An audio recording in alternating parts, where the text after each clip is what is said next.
I don't think people really realize or know what the main ingredient is that makes a toxic relationship actually toxic. We hear the term all the time and we understand that it means a relationship is, unhealthy or bad or whatever the case is. But literally, a relationship that is toxic is what it is by definition. It's poisonous. And that's not just in a, metaphoric way. It's in a very real, biological way. And the biological ingredient that makes a toxic relationship poisonous is the stress hormone cortisol.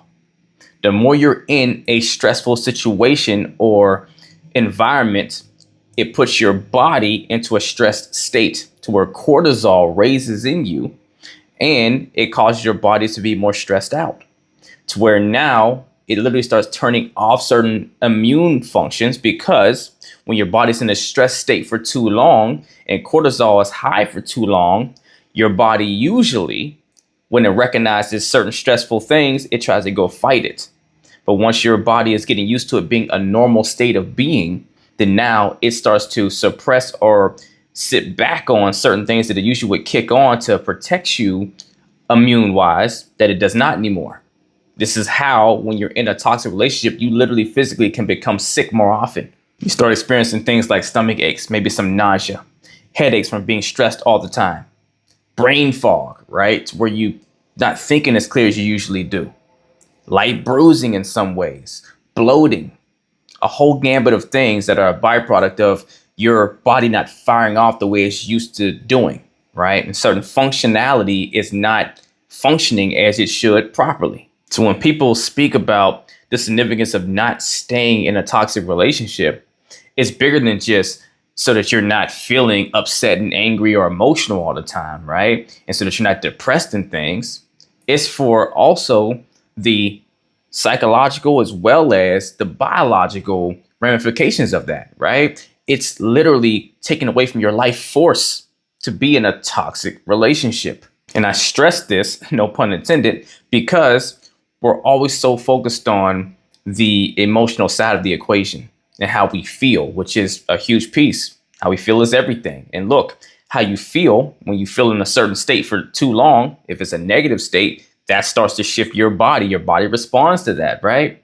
But we're always so focused on the emotional side of it to where we kind of say, I'll be all right, though.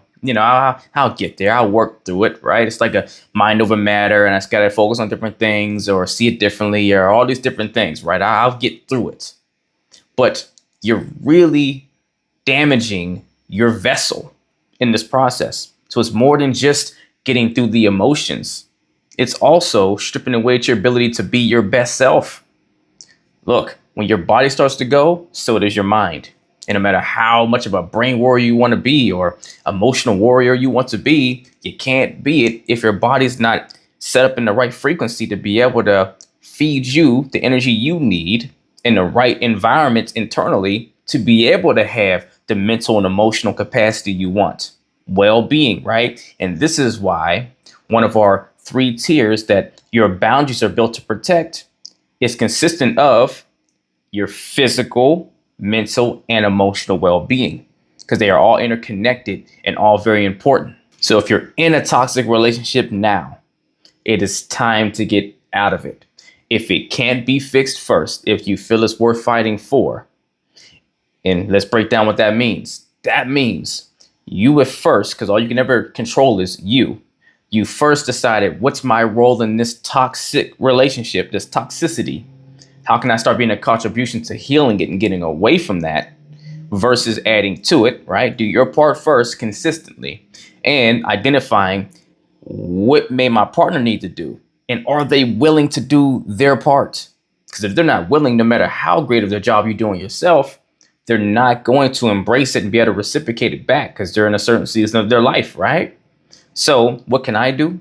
Is my partner, from what I can tell, in a space where they're showing the willingness to do the same? And are they showing me any action steps, any same thing I can tangibly hang my hat on to say that they're actually trying to work on it as well, like I am, right? And then is there a solution we can come up with together to get there? And if you try that first and then the answer is no, and somewhere in that process, that they're not trying to work with me, or, maybe I'm not in the space where I'm ready, whatever. If you can't come to that conclusion, then the only other answer is you have to get out. And I don't care how you have to get out, you have to get out. See, a lot of times we tell ourselves limiting beliefs. I get it.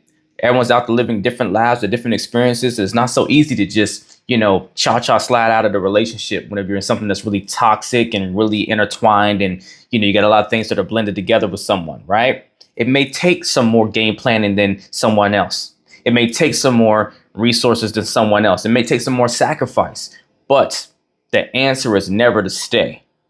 Never give yourself a reason to stay in something that's poisonous to you, because whatever reason you gave yourself to stay in it, it's more poisonous for everyone else and everything in the equation as well as you, right? I'd rather take a more sacrificial type of experience I have to accept for the time being to save my life for later than to stay now in a situation where I convince myself I cannot walk away for whatever reason that is nowhere near as important as your life. So whatever solution you need to come up with, whatever sacrifice you need to make, whatever hard call you need to go with, right? Whatever plan you need to conjure up to get away from that toxic relationship, if it cannot be healed and repaired, do it. Do not limit yourself by giving yourself here's why I can't. We are creators. We're built to create and produce things, right? We're proactive beings. But in our nature, primal wiring builds us to be reactive. But that's not what we're supposed to be doing in our elevated versions of ourselves. So whenever you say, here's why I can't, that's you reacting to the circumstance. Only from here on out, if you're in this circumstance, ask yourself, how can I? How can I do it? Yeah, I know the deck is stacked way up here against me, right? All the cards are not in my favor, right? Financially, I can't leave. The kids are in the equation, all those things there, right?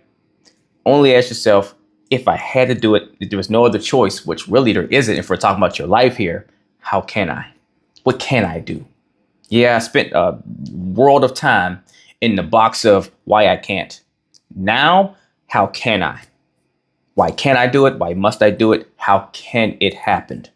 And only focus on what needs to be the road to get there. If you need help going on a type of journey like that, which is not an easy journey, and I know, so you got to really want to go on it, email or DM me coaching, and we will get to work as long as you truly want to put the work in to get that result.